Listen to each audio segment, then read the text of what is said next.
Welcome back. ప్రజా పోరాటాలకు YCP సన్నద్ధమవుతోంది. ప్రజా సమస్యలపై పార్టీ అనుబంధ విభాగాలు మరిన్ని ఆందోళనలు చేయాలని నిర్ణయించాయి. ప్రభుత్వాన్ని నిలదీస్తామని వైసీపీ నేతలు అంటున్నారు.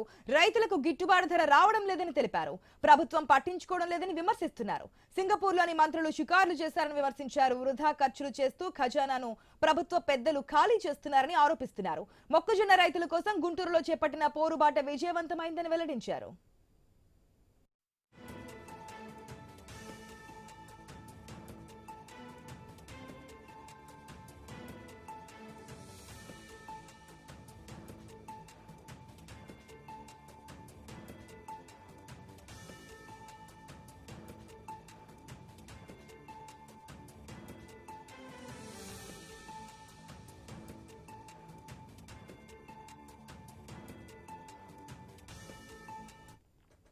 ప్రజా పోరాటాలకు వైసీపీ సన్నద్ధమవుతోంది. ప్రజా సమస్యలపై పార్టీ అనుబంధ విభాగాలు మరిన్ని ఆందోళనలు చేయాలని నిర్ణయించాయి. ప్రభుత్వాన్ని నిలదీస్తామని వైసీపీ నేతలు అంటున్నారు. రైతులకు గిట్టుబాటు ధర రావడం లేదని తెలిపారు. ప్రభుత్వం పట్టించుకోవడం లేదని విమర్శిస్తూ ఉన్నారు.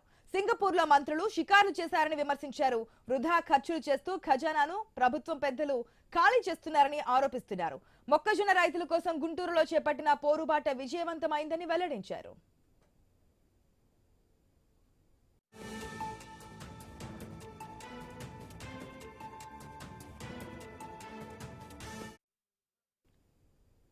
మొత్తంగా మనం చూస్తే వైఎస్ఆర్సీపీ గత అధికార పార్టీ ప్రజల సమస్యల మీద పోరాటానికి ముందుకెళ్తున్నట్టు తెలుస్తుంది. పూర్తి అప్డేట్స్ మా ప్రతినిధి హరీష్ ద్వారా తెలుసుకుందాం. Good morning Harish.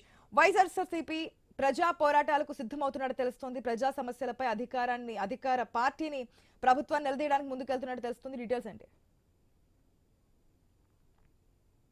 Good morning అసలు మీరు చెప్పినట్టుగానే వైఎస్ఆర్ కాంగ్రెస్ పార్టీకి సంబంధించినటువంటి నాయకత్వం గత కొద్ది రోజులుగా చూసుకుంటే కనుక పెద్ద ఎత్తున సమావేశాలు, అంతర్గత సమావేశాలతో పాటుగా అదేవిధంగా పార్టీకి సంబంధించినటువంటి అనుబంధ సంఘాలు ఏవైతే ఉన్నాయో అనుబంధ సంఘాలన్నింటినీ కూడా సమాయత్తం చేస్తూ రాబోయేటువంటి రోజుల్లో అవసరమైనటువంటి భవిష్యత్ కార్యాచరణకు సంబంధించినటువంటి అంశాలపైన దృష్టి పెట్టారు. అందులో భాగంగానే ప్రధానమైనటువంటి రైతాంగానికి సంబంధించినటువంటి సమస్యలు, రైతాంగం ఎదుర్కొంటున్నటువంటి సమస్యలకు సంబంధించి కూటమి ప్రభుత్వం అధికారంలోకి రాకముందు రైతులకు ఇచ్చినటువంటి హామీలు ఏవైతే ఉన్నాయో ఆ హామీలను పూర్తి స్థాయిలో అమలు చేసే దిశగా తీసుకుంటున్నటువంటి చర్యలకు సంబంధించినటువంటి అంశాలు 2 ఏళ్లు కావస్తున్నటువంటి నేపథ్యంలో కూటమి ప్రభుత్వం ఏపీలో ఎన్నికల తర్వాత 2 సంవత్సరాల కాలం పూర్తవుతున్నటువంటి నేపథ్యంలో ఈ కార్యక్రమాలను మరింత ఉధృతం చేయాలని చెప్పి నిర్ణయించారు. అందులో భాగంగానే మొక్కజొన్న రైతులు పెద్ద ఎత్తున పంటలు పండించారు. ఆ పంటకు సంబంధించినటువంటి గిట్టుబాటు ధరకు సంబంధించినటువంటి అంశాలు ప్రజెంట్ ఆసక్తికరంగా మారాయి. ఎందుకంటే రైతులకి ప్రత్యామ్నాయ పంటల వైపు వెళ్లాలని చెప్పి ప్రభుత్వమే స్వయంగా అనేక సార్లు ప్రకటనలు చేసింది. స్వయంగా ముఖ్యమంత్రి కూడా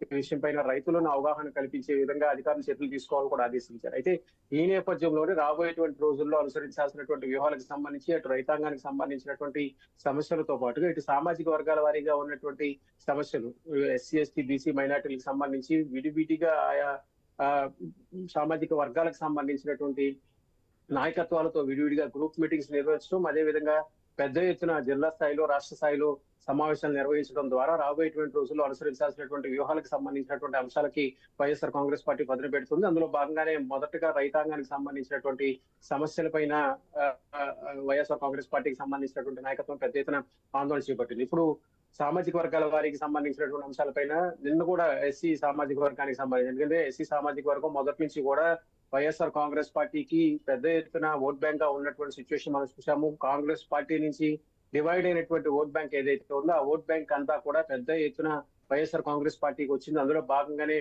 2019 ఎన్నికల్లో పెద్ద ఎత్తున వైఎస్ఆర్ కాంగ్రెస్ పార్టీ 151 సీట్లను దక్కించుకున్నటువంటి సిచ్యువేషన్ ఉంది. అయితే ఆ తర్వాత అధికారంలో ఉన్నటువంటి 5 ఏళ్ల కాలంలో కీలకమైనటువంటి సామాజిక వర్గాలను వైసీపీ పట్టించుకోవట్లేదు. ఆ వర్గాలకు సంబంధించినటువంటి నాయకులకు సరైన గుర్తింపు ఇవ్వలేదు. అటు పార్టీలో కావచ్చు, ప్రభుత్వం అధికారంలో ఉన్నప్పుడు కావచ్చు, ఈ అన్ని సమయాల్లో కూడా కీలకమైనటువంటి సామాజిక వర్గాలకు సంబంధించినటువంటి నాయకత్వానికి గుర్తింపు లేకుండా పోయింది అనేటువంటి ఆవేదన వచ్చింది. అందులో భాగంగానే 24 ఎలక్షన్ రిజల్ట్ ని వైఎస్ఆర్ కాంగ్రెస్ పార్టీ ఊహించిన విధంగా చవి చూడాల్సినటువంటి సిచ్యువేషన్. సో ఇప్పుడు ఆ ఓట్ బ్యాంక్ ఏదైతే కీలకంగా ఉందో ఆ ఓట్ బ్యాంక్ కి సంబంధించినటువంటి నాయకత్వం అంతా కూడా ఇప్పుడు మళ్ళీ తిరిగి పార్టీని ఓన్ చేసుకునే విధంగా, పార్టీకి సంబంధించినటువంటి ఓట్ బ్యాంక్ ని మళ్ళీ తిరిగి పొందే విధంగా అవసరమైనటువంటి చర్యలు తీసుకోవాలనేటువంటి అంశాలపైన కూడా పెద్ద ఎత్తున వైఎస్ఆర్ కాంగ్రెస్ పార్టీ కాన్సంట్రేషన్ చేసినట్టుగా మనకు తెలుస్తుంది. Right Harish, thanks for the update.